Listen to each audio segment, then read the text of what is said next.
Dave Talks Comics, Episode 40, Alpha Flight 1 through 4, and Hawkworld 1 through 3.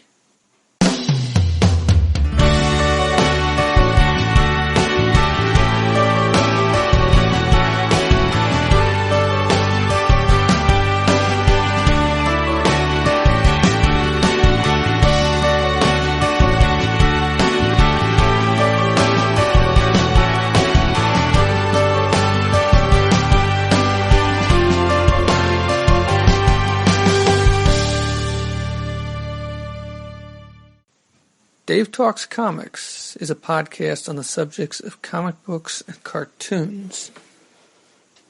I talk about comics I have read and cartoons I have watched. Dave Talks Comics can be found on the web at davetalkscomics.com. On Twitter at Dave Talks Comics. Email can be sent to dave@davetalkscomics.com.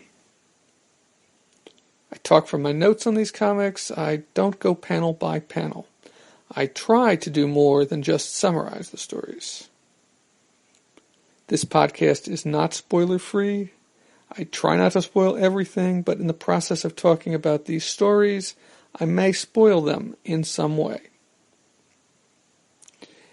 On this episode of Dave Talks Comics, I will be talking about the original Alpha Flight comic book series by John Byrne, the first 4 issues of that series. And I will be talking about Tim Truman's Hawkworld miniseries from 1989.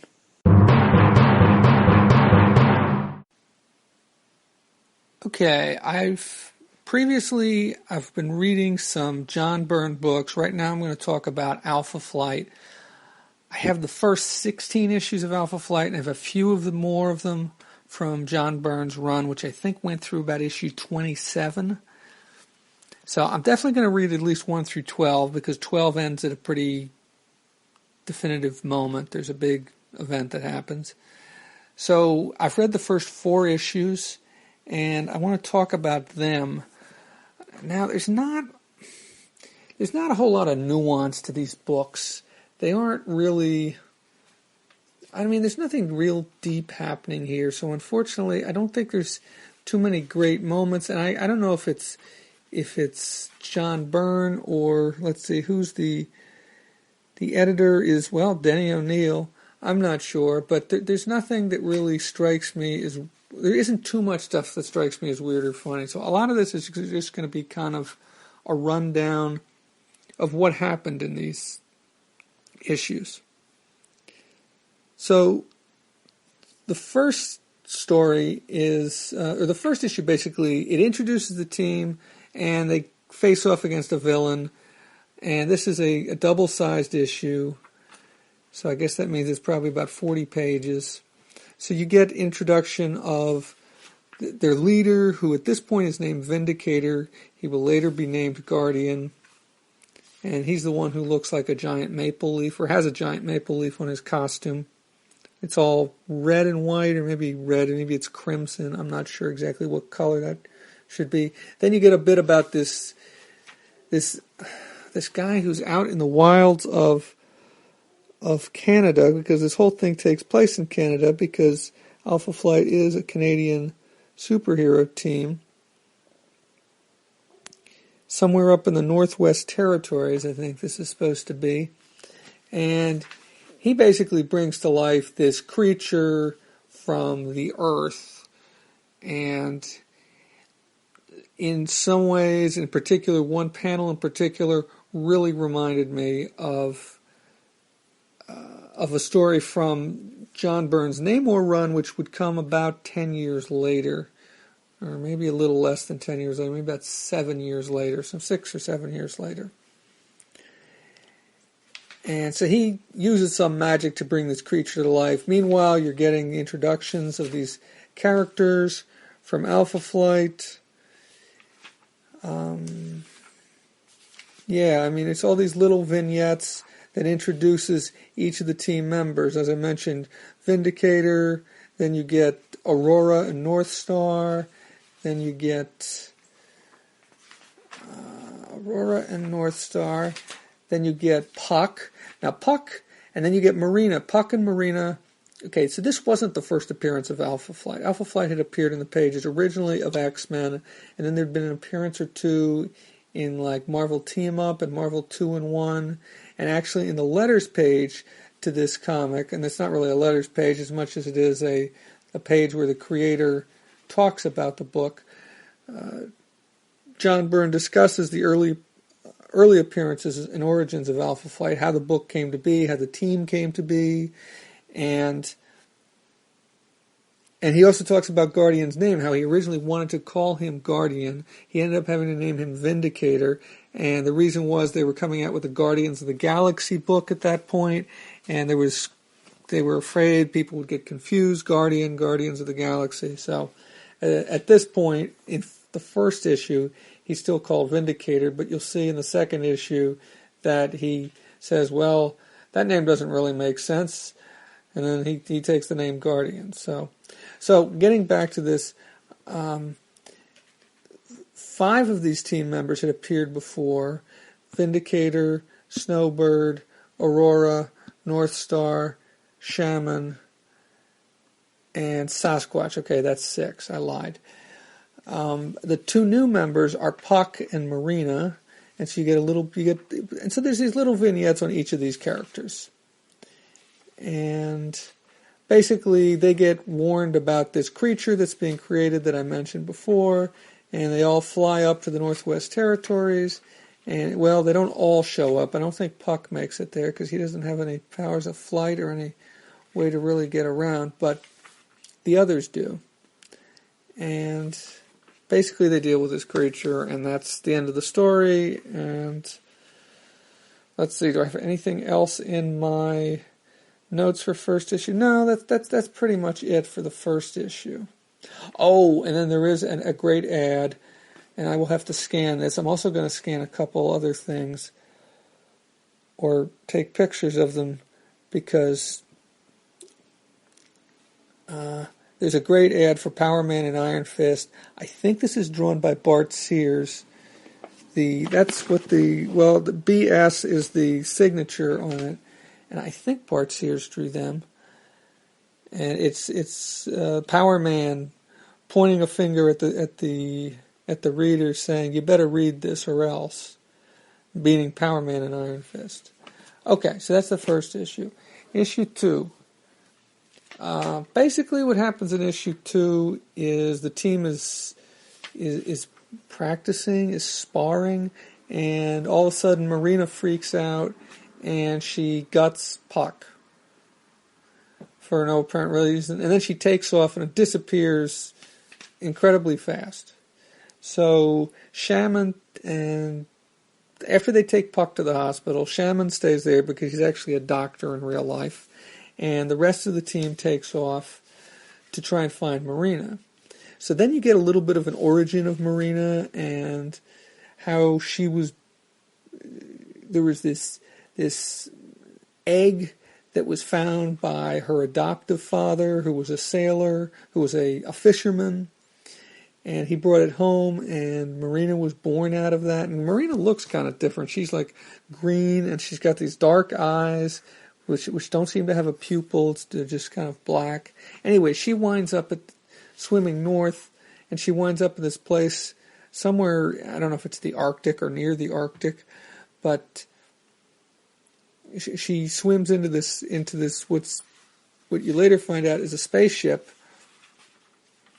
and meets this guy called the Master. And if you're like me, the first thing I thought it was Doctor Who, but this has absolutely nothing to do with Doctor Who. I'm sure John Byrne was aware of Doctor Who, so I'm not sure why he used the name the Master. I've got no idea. But that's where the issue ends, where Marina encounters the Master. So the last few pages of this issue are a feature called The Origins of Alpha Flight. And basically what you get are the origins of Guardian or Vindicator, and how Mac Hudson originally built this suit, which was the prototype, which later led to the suit that he he that he wears now, but it was a much more bulky suit, and how the company had been sold to an American company, and they were going to be building stuff now for the American military, and he didn't want that to happen, and so he took matters into his own hands, blah, blah, blah. So it's just kind of giving you some background, and that's cool. And then in the end, you get a kind of a companion ad to the one in the end of the previous issue. This one is of Iron Fist, saying, you don't want to make Power Man mad. You better buy this book. So I will scan both of those because I like both of those images. And that one is also, I believe, drawn by Bart Sears. Definitely the same signature on both. And according to my notes, I have not skipped anything.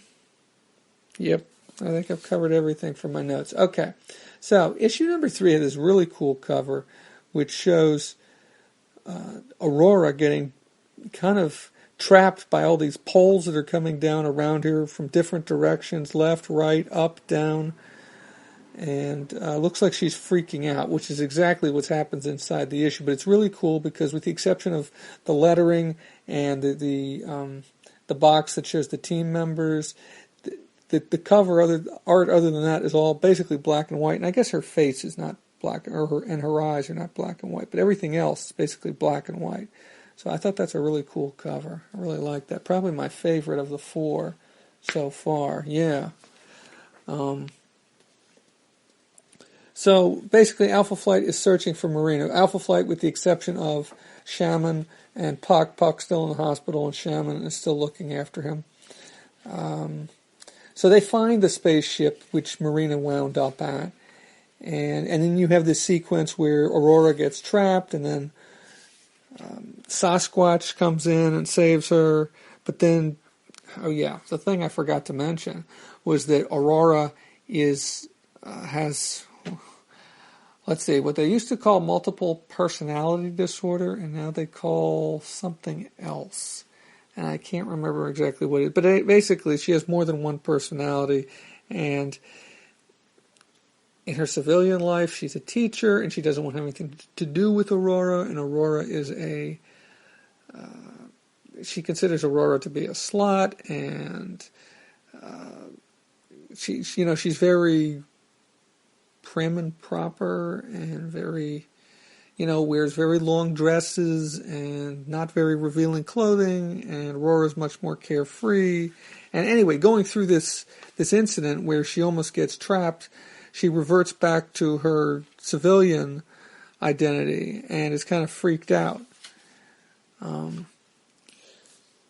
So then you get, in the previous issue, you got Marina's origin, and in this issue you get the Master's origin. You learn that he was a caveman from 10,000 years ago, or something like that, who was captured by this ship, and then the ship did all sorts of experiments on him. There was no life forms on the ship, and somehow he was able to regain control. And hey, this is comic books. Some things you have to just overlook. It seems a little silly, but okay, yeah, somehow he did it. There's all kinds of things that seem silly in comic books. I don't stop to question too much of this stuff. And honestly, when it comes to John Byrne stuff, quite often it's the art more than the story that I'm reading for. The stories are okay, but it's the art more than the stories. Anyway, at the end of this story, you get Namor and the Invisible Girl show up. The Submariner. The character who John Byrne would later, as I mentioned earlier, would later do a series for. And in fact, he did just about as many issues of Namor as he did of Alpha Flight, both in the mid to late 20s, I think. I think he wrote 30 issues of Namor, but he only drew the first 25. And I think he wrote and drew the first 27 or 28 issues of Alpha Flight. So there's this little note at the bottom here which says, are you confused? Well, you won't be if you pick up Fantastic Four number 260, as to how Submariner and the Invisible Girl suddenly showed up. Lucky me, I actually own Fantastic Four number 260, so I pulled that out, and you don't need to read the whole issue. You really only need to read the first 3 pages and maybe the last page. The first 3 pages basically explain how Namor got news that there was these... Namor, who is the king of Atlantis, got news that there was these other undersea dwellers, who he calls barbarians from the northern reaches, who were fleeing something, and they were looking, and basically what they were saying was that the environment up there was no longer livable, and so he goes up there, and then he gets hit by this. The water is infected with something. The other thing I should mention right now is that Namor looks he looks different. This is another thing I'm going to have to take pictures of. He looks a lot different here than he does. I mean, obviously his suit is basically the same, his green swimming trunks, but his appearance is, he looks much thinner, and his head is, the way he draws his head and his hair, I don't know if it's a callback to the way Bill Everett, who was the original creator of the Submariner, drew him or not, but he looks kind of funny. And I don't mean ha-ha. Well, actually, maybe I do mean ha-ha funny in this case. He definitely looks a little strange. So that's the only part from Fantastic Four 260 that relates to this Alpha Flight story. Oh, and then getting back to Alpha Flight number 3, there was also a sequence in there, a continuation from the previous issue on that origins of Alpha Flight, or really origins of Vindicator, Guardian. You get more on him, and there's even a cameo from Wolverine. And once again, this is all flashbacks. You find out how he met his wife, although actually he met her in the previous issue, Heather McDonald, and she plays an important part in future issues. And so that's about it for Alpha Flight number 3. Looking at my notes. Yeah. So finally, Alpha Flight number 4. This is basically the final showdown with the Master, I think. No, you know what? He may show up again in a future issue, but it's a final showdown for now. So basically, with the help of the Submariner and the Invisible Girl, the other members of Alpha Flight battle the Master, and the spaceship that he... Oh, and you also get the origin of this spaceship, because apparently the spaceship, well, of course, it came from outer space, and you get this, let's see, 1-2-page origin of it. But in telling this story, he basically explains that Marina came from this, is a product of this spaceship, that she isn't human. Well, I think she knew that she wasn't human, but she's not of Earth origin, is basically what he's saying. And I'm not going to go into all the details of it, but this is kind of distressing to Marina, who he has tied up at this point, and has had her tied up since the beginning of issue 3. So the Master seems to gets away, but and the ship blows up, and that all seems very sudden, but I guess maybe the Master did that. And so it wasn't like they beat him and everything blew up. He blew it up. And then Marina takes off with the Submariner in the end. So she isn't going to be with Alpha Flight right now, but I think she shows up later on, and that may even be beyond the first 12 issues. That may be somewhere around issue 15 or 16, I think. The other thing I want to talk about in this issue is, okay, so there's an acknowledgement of the letters they received, and they received something like 200 letters about Alpha Flight number 1, and rather than print some of the letters, they print the names of all the people. I looked through the names. A couple of the names sounded a little familiar, but I couldn't place them. So the other thing is, the same month that this issue came out, Thor number 337 came out. And that's the issue that was the first one that was done by Walt Simonson, if I remember correctly. And there's a great half-a-page splash ad that says, Thor Unleashed, story and art by Walt Simonson. And there's no sign of Beta Ray Bill in this picture, but I think it's still a very cool picture, very cool ad. And then I was looking at the checklist, because, they've got these, back in the day, they would have the bullpen bulletins page, and then they would have the checklist. And because I wasn't sure exactly which issue of Thor it was that they were on, and but it was 337 is the one that's on the checklist, and there's a few other issues here that I'd like to mention.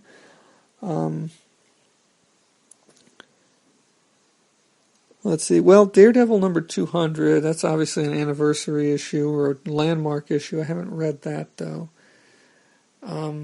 Okay, comics I have read. Falcon number 1. I believe I discussed that possibly on the first episode of Dave Talks Comics. And that was a mini-series. And I did enjoy that. That was a very good one. Captain America number 287, which I believe was drawn by Mike Zeck and written by J.M. DeMatteis, and I believe that was part of that 4-issue story that involved Deathlock and time travel. Let's see, then Thor 337. Hawkeye number 3. I believe I talked about Hawkeye number 3 on a previous episode.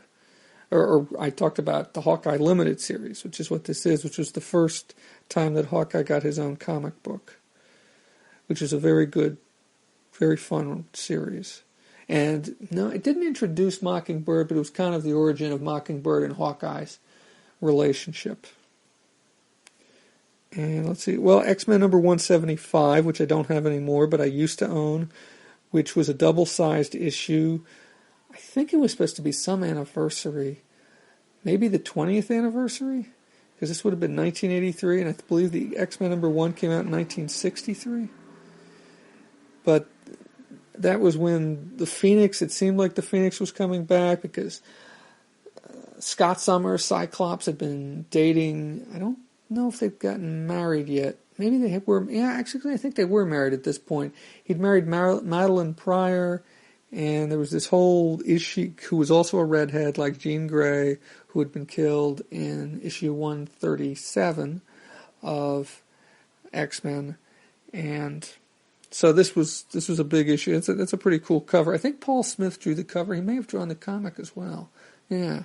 That may have been the last issue he drew. Anyway, moving on. Cloak and Dagger number 2. This is the limited series. I have that. I plan to read that. It's on my list. Of course, Fantastic Four number 260, which was the issue that I discussed before, because they made references to it, because some of the background information for this issue, for this Alpha Flight story, was in there. Of course, Alpha Flight number 4.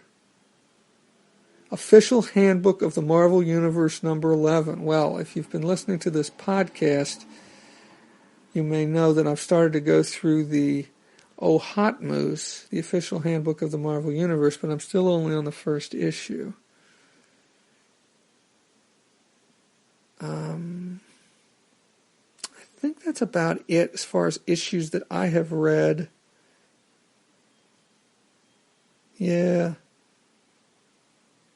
That's about it as far as issues I have read. There's a bunch more stuff here. Well, there's Dreadstar number 6. I have read that. That's a great series, one I want to get back to at some point. Marvel Fanfare number 11. I think I may have read that. I'm not sure if that was one of the issues that had the Black Widow story in it, that was written by who's the writer who has the same name as the actor? I can't. But it was drawn by George Perez. And that was a very good story. Danny something? I can't recall now. Anyway, that's it for Alpha Flight for now. I'm planning to continue reading it. I'll probably take a short break, but then I'll get back to it. And it's not great stuff, but it's kind of stuff from my youth. There's some nostalgia there. I enjoy the artwork. like I said, it's not groundbreaking, but it's the first incarnation of this team, although it's not the first appearance of all these characters, and for whatever reason, I like it. So, not an overwhelming recommendation, but if you like John Byrne's artwork, if you're interested in reading some of his earlier stuff, this would probably be a good place. This, along with some of his X-Men stuff, and of course, this is some of the first stuff that he was already doing Fantastic Four at this point. But this was some of his earlier, this was one of the first teams that he had a hand in creating, and he was creating the book himself. So, that's it for Alpha Flight 1 through 4.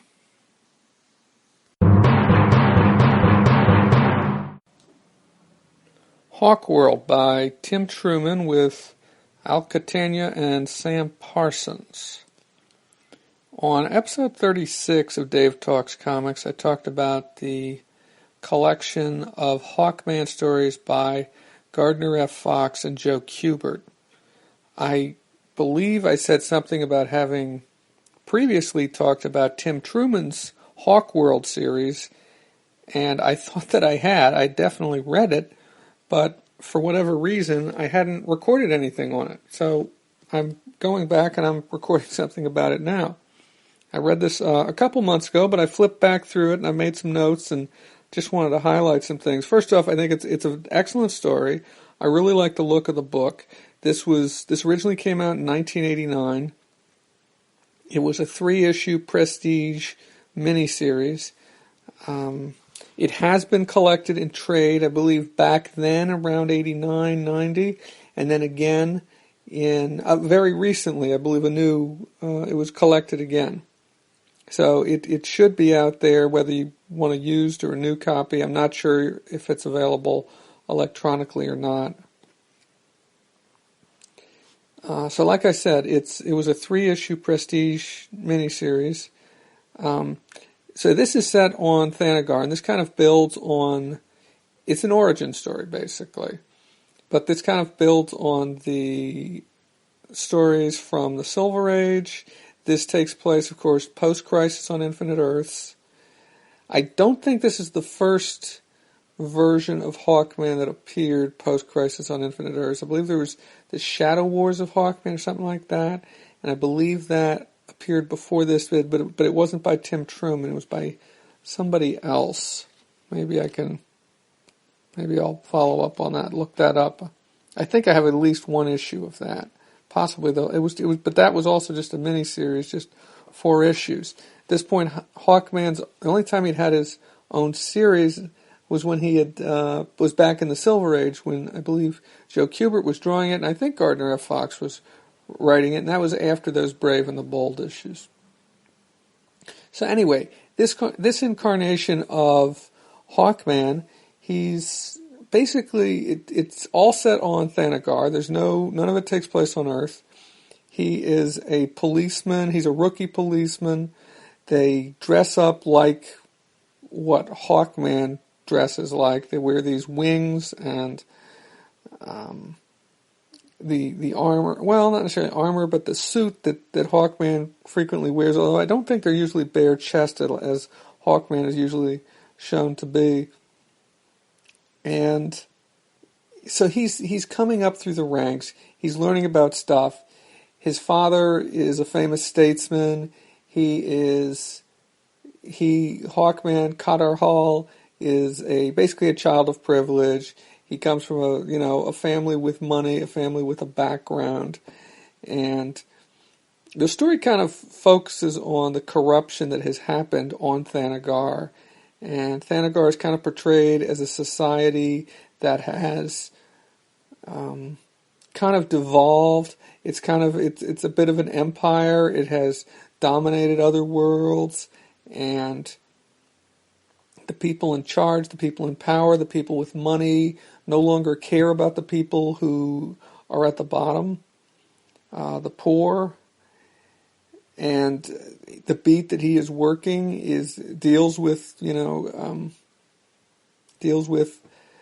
enforcing crime, enforcing the law in areas that are very slum-like, I guess. and there's also a certain amount of corruption within the police. So it's not just the politicians, it's also the police. And actually his superior in this story is Bith, who also appeared in the earlier incarnation of Bith from the Silver Age, appeared in the collection that I talked about in episode 36 of Dave Talks Comics. And so there's Bith, there's his father, there's also Shaira, and actually there's two Shairas, and there's a bit of a bait and switch there where it appears that one of them may be somebody different than who she seems to be, and basically he ends up getting Qatar to get to the because he doesn't naturally become Hawkman, but he ends up becoming Hawkman after he gets sent to a penal colony, basically. Well, basically he gets dropped on an island because he kills somebody important. And he gets dropped on this island, and he ends up living there for, I think, like 10 years. Then they finally bring him back, and he's a completely different person. Things have changed quite a bit, and it's kind of, and he runs into Bith again. Bith has become much more powerful. Bith has gone through all sorts of changes. He's developed the ability to shapeshift, and it's a very good story. It's a very good story. It's a very different story. It's not your typical, and I like the look of it. I like the way it's colored.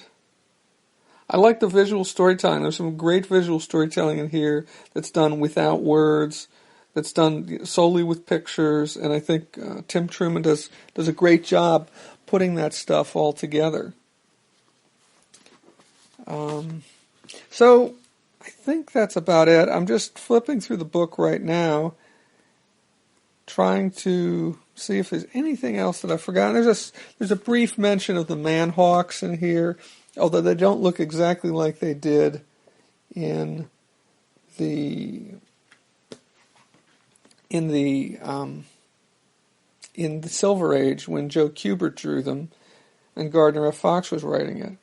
And there is an ending to this, but once again, it does not end up on Earth. They don't get to Earth. And although there is a follow-up series to this, which ran for, I think, 32 issues, which Tim Truman, I'm not sure if he wrote it, actually, and drew it. But it does, I believe, follow up on this series here. So that's it for this, for the Hawkworld miniseries from 1989. I also have a 3-issue series from the late 90s. So that would be about 10 years after this, which is called, hold on, let me find it, which is called, not finding it. No, that's not the name of the series. Must be in this pile then. No. Where is it? I thought it was right here. This is why it pays to be prepared. Oh, here it is. The Legend of the Hawkman by Ben Rabb and Michael Lark, with Lee Lowridge, who I assume does the colors, because that's what I know him for. And I believe this came out in the late 90s. So that's the next thing I'm not going to be reading that right away, but that's the next Hawkman thing I have coming up. And I might read some of the Hawkworld series also. And so that's it for Hawkman for now.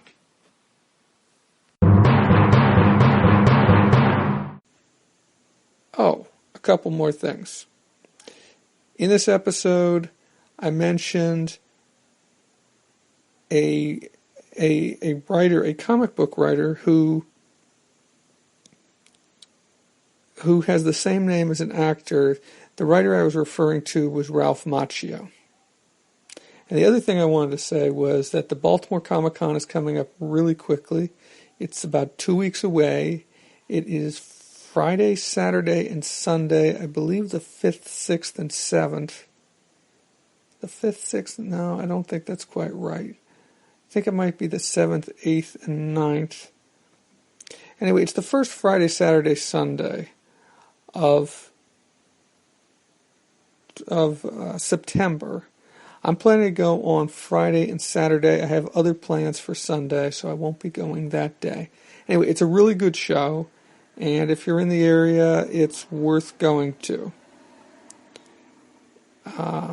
And the other thing, and then the following weekend is the Small Press Expo, which is in Bethesda, or North Bethesda, Maryland, near the White Flint Metro stop. I will also be going to that. Also a great show, and that is the Saturday and Sunday following. So those are basically the first 2 weekends, the 2 weekends following Labor Day. That's it for episode 40 of Dave Talks Comics. Questions or comments can be posted on the episode page at davetalkscomics.com or tweet them to @DaveTalksComics. You can email your questions or comments to dave@davetalkscomics.com. Next time on Dave Talks Comics, I will be talking about some books that I bought recently, and I'll be talking about some episodes from JLU, that's Justice League Unlimited, the cartoon from several years ago at this point. Thank you for listening.